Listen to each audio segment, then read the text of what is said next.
Hi, I'm Robin White from FantasyWire, and I'm the guy that makes the wire fairies. In this section, we're going to be dealing with fleshing out. So I'm going to walk you through the different stages of how you actually get to approximately the right shape and size. So I've added quite a few strands of the 1.2. It's bulked her out. She's got a head sort of bulked out in the right sort of shape. I've added weight to the arms. I haven't added any detail to the arms, but what I have done is add a sort of taper, so the arms are sort of thicker at the top, and I haven't added anything to the wrists. But I'm about to change wire and go down to 0.9 of a mil, but I'm actually going to add 8 strands. So it's still quite a volume of wire. So it's going to be still adding volume, but it's a lot smoother. It will cover a lot more of the surface, and I'm going to add a lot more tension to the wire. So I'm not actually trying to create shape now. What I'm trying to do is smooth out the shape while it's still sort of building up. But there is a sort of significant change in what I'm going to do with the figure, because it's not about sort of bulking it out now. It is about adding detail. So there's a couple of things that's probably worth pointing out. I want to start working on the whole sort of groin area, and I need to add another wire. Now I couldn't add it. It's to do with. I'm probably going to have to zoom in. Right. So what we've got is I've got the rod there that was across her leg. That isn't where the base of the sort of pelvis would be. What I want to do is add wire to the sort of stomach and the sort of groin area, but this is sort of in the way that I can't get wires through, and that's not where the sort of base of the groin would be. What I need to do is put another wire in slightly lower down to hook wires around and bring them back up, and that means that looking from the back, the sort of buttocks can sort of go together, but I've got a detail below here that I can sort of hook the wire onto. It's also worth pointing out, when you're sort of fleshing out the buttocks, you're sort of building out the hips. The meat on a buttock is sort of in the middle. It isn't on the outside. There's a danger that you leave a gap down the middle and make buttocks that are sort of wider apart. Well, that's not how they are in reality. So, you can almost sort of bash that in to make sure you're not making that mistake. So it's sort of tapered, and you get a lot sort of neater sort of bottom doing that, and that's more closer to reality. So I'm going to add this extra wire in the bottom there. Right, so I want the wire to come through there and go all the way through there. So if I take that out, and then this is a piece of the skeleton wire. This is the 3 mil stuff. Pass that through the same route.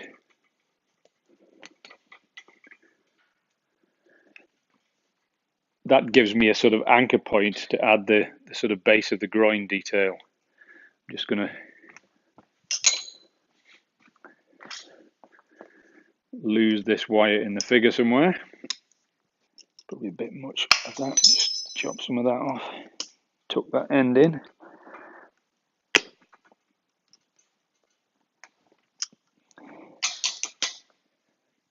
So I'm switching to the 0.9. I've actually got 8 strands of it, so it's quite a volume of wire. What I want to do now is get sort of smooth lines and start adding sort of muscle detail. The technique is going to change. I'm no longer creating a cage. What I'm trying to do is create smooth lines, but the volume of wire will still keep adding to the figure. So I know she's still way too thin at the moment, but she's sort of close enough that I want to start adding some density. As I mentioned earlier on, there's a sort of density approach path that if I go too dense too early, I won't be able to find a route through, and I won't be able to add any wire. You do get to a point where you simply can't get through the figure. It will become so dense. I'm probably still only about sort of 25% of the weight of wire in there. So the 3/4 of the weight of the figure has yet to be added, and yet she looks like she's sort of there. So you can imagine all I'm really going to be doing is adding density and smoothness to the shape. Now, because it's going to get, the wires are a lot closer, I use the spike where necessary. If I can't find a route through and I want the wire to take that route, I will force a way through, and then that allows me to sort of pass the wire through the same route. So that's where the spike comes in. I also use a hammer a lot more now. So whilst I've been just adding very loose sort of structural shape and the wires are quite strong, if I see a bump now, I'll sort of give it a tap and sort of knock it in. And I'm looking for nice smooth lines now. But it's exactly the same sort of technique. It's just adding detail. I still won't go down to the feet, not with an 8-strand. And I'm not saying I won't go back to the thicker wires. It may well be that, after I've added some of this, I'll think I actually need some more structure in that area, and I'll go back to a thicker wire just in a sort of localized area and build it up. But it's very much the same technique, the same rules in terms of long spirals and changing direction and hooking them in and flowing it back. And I'm starting to just add nice smooth lines to it now. So I'm going to go into time lapse and just add this wire.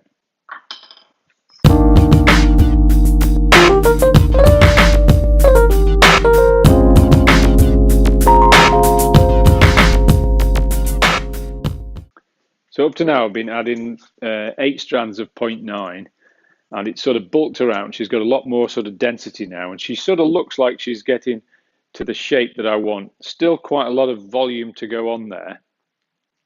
But because I'm adding 8 strands, it's quite difficult to bend 8 strands at a time. Although it's a lot softer and the lines are getting smoother, it's still a lot of volume of wire to sort of manipulate. So when you're sort of tucking it in, it does sort of tend to go a bit baggy. So as I'm doing it, I sort of go around and you get any that are sort of loose and you can sort of twist them, and you can sort of drag a bit more volume of wire. It's only minute in terms of the volume that I've added, but I can take that extra bagginess and just pull it to where I want. So I'll pull it into that line where I'm trying to create that hard point. So any sort of loose wires, you can sort of go around and tighten them up and take that little bit of volume to sort of where you want it, and make the other areas a little bit tighter. I'm also going around with a hammer. As I've just noticed, and that's why I stopped the time lapse, I'm taking wires sort of round the back, and obviously this is a sort of concave surface. It tends to put a line across here, and you end up sort of building that up. And I'm sort of knocking it back in to go to the line that I want it to be.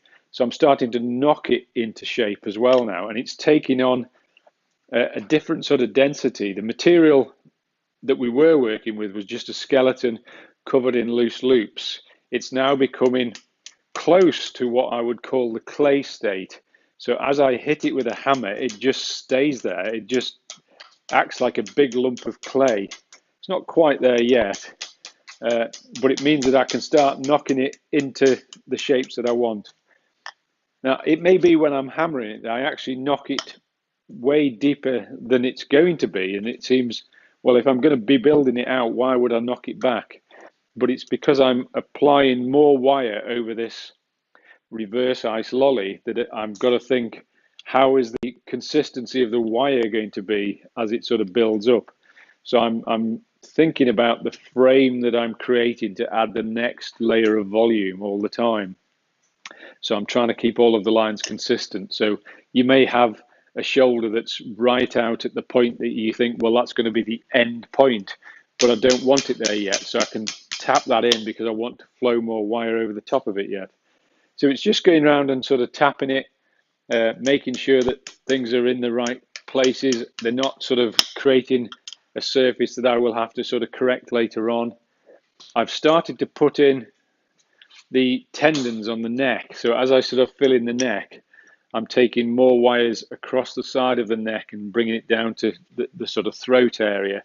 And that sort of creates a sort of nice sort of feature that sort of helps you see the shape of the neck and where the neck's pointing. And it's just constantly tweaking it, constantly sort of adding corrections, but there's still a lot of volume to go yet. So I'm going to change down a gear now. I'm going to go from 8 strands down to 6 strands, flesh out some of the arms, flesh out some more of the lower legs, and then I'll stop it again before I go down to 4 strands and start adding detail to the hands and the feet.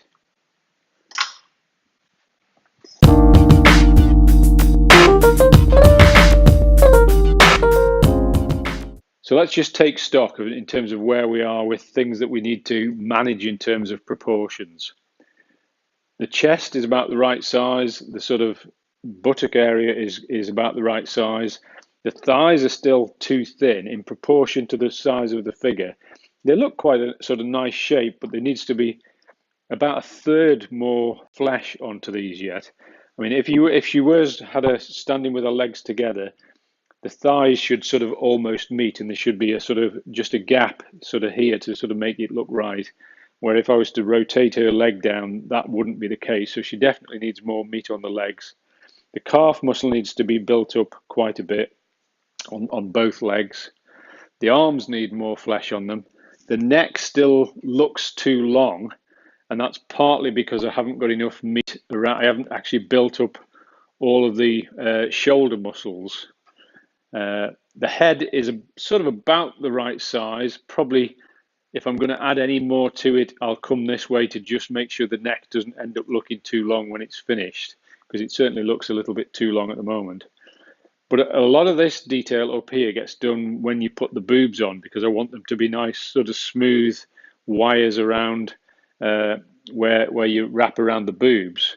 And if I've got nowhere to put it, if I just left the boobs till last, then you just look like they've been stuck on, where I want them to be sort of blended in, merged into the sort of body, in which case I've got to manage that now to add less now. So when I do add the boobs, I've got somewhere to put the wire so it is all meshed in without it looking too much. So it looks like it's sort of getting there, but I've got a lot of proportional management to do yet, and still quite a lot of wire to add. Just looking at the sort of chest here, when you do put the boobs on, there's a sort of muscle, like your pectoral muscle here, will sort of fill up this gap. You've got to make sure that the rib cage at this stage isn't too big, because if you get it to look right now, by the time you put these muscles in, I'm not quite sure what they're called, across the back of the shoulders, those fill in quite significantly. So there's a lot of meat to go in there yet. And there is a danger that you get it to look too big at the top, too top heavy compared to the bottom. So there's a bit of work to do there. There's hardly any stomach muscles there, so all of this area has got to be built up. So when you're looking at it in profile, it looks like a nice sort of curve sort of going in there. So you can imagine her stomach coming out another ½ inch yet. So there's significant amount of material to go on yet. But that's just my sort of thoughts on where we are with proportions, because I'm sure from a camera's point of view, it looks like she's becoming close to a finished figure. In terms of density, it looks, I mean, I'm sure from the camera's point of view, you can't really see the difference between this and what you see in the photographs as the finished product.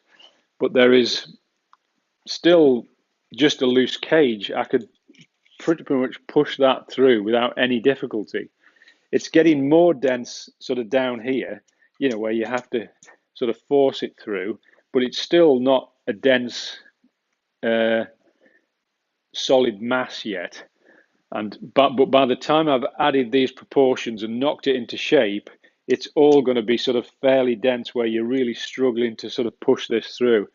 And that's the aim of this density flight path. What I've got to do is try to manage these proportions. I'm adding it in sort of more wires, if you like, and making it nice, smooth lines, very tight now. I'm starting to put it on a lot tighter. And by the time I get it to the finished shape, I should be struggling to sort of pass this poking tool through in order to make a hole to route the wires. So I'm going to go back to time lapse, and I'm still working on the 6 strands of 0.9.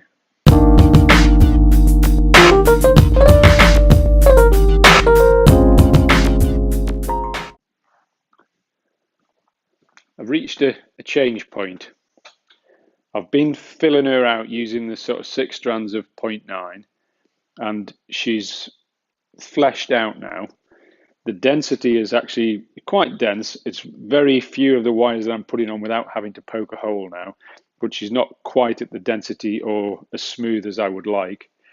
There's an awful lot of muscle definition to go in, and gaps to fill up. So, I'm sure on the camera she looks like she's the sort of finished shape, but she's far from the sort of quality of finish that I want.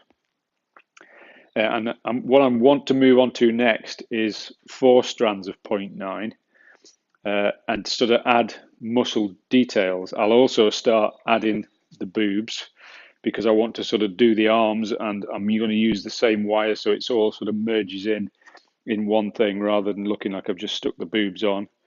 I'll start to add in muscle detail, like the hamstring is a sort of slightly different muscle here.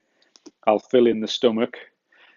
Make that a lot denser and sort of flesh out the sort of pelvic floor in that area. And I'll start focusing on individual sort of muscle shapes with less wire.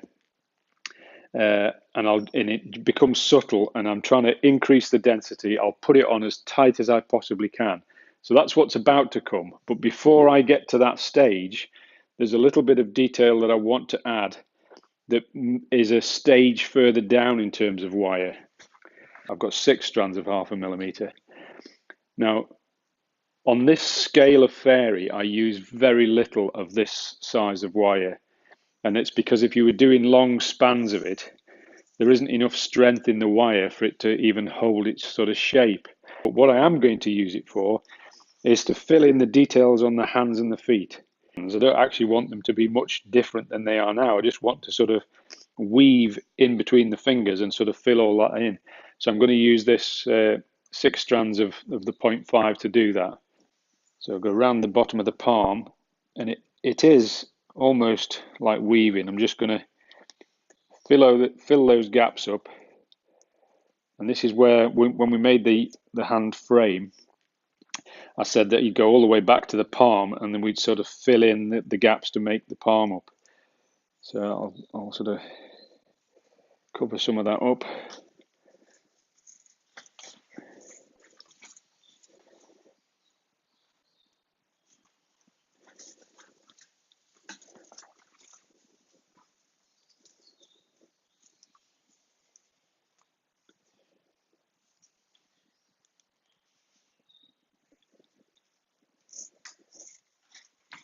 Now, from a hand shape point of view, just on the concave and convex, I want it to be sort of more concave on the palm of the hand and convex over the back of the hand. So I'll do a lot of over the tops on the back and coming through on the palm. So I actually sort of almost create those 2 muscles there. There's no point in you watching all of this detail. I'll show you the finished item when I've got there. So I've spent a few minutes just weaving backwards and forwards, filling in the sort of palm, and I've taken the end up in short strands all the way back up to the head. So what I need to do now is just form the shape of this hand by just sort of tapping it down, using the ball part of the hammer to create the palm of the hand.